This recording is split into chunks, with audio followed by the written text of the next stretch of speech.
J'ai vu Moi qui t'aimais et la catastrophe est évitée. Ce film aurait pu virer à une émission déguisée de Patrick Sébastien ou du Palmacho, mais il rejoint finalement l'élégance d'Aline de Valérie Lemercier. Faire revivre Montand et Signoret à travers Roche Dizem et Marina Foïs avait tout pour susciter la crainte, notamment en vue des bandes annonces. Et contre toute attente, ça marche.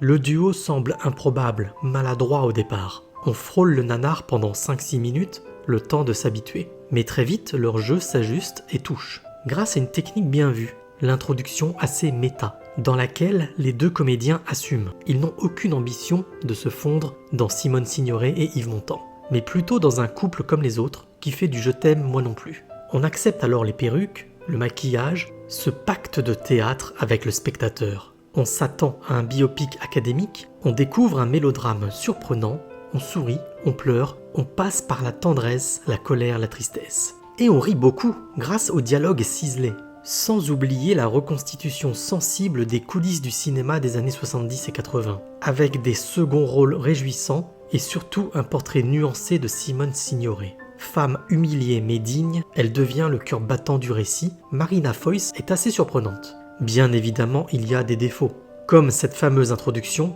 qui risque d'en dérouter plus d'un. Et puis cet accent de Roche Dizem, façon Patrick Abitbol dans La vérité si je mens, est totalement ridicule.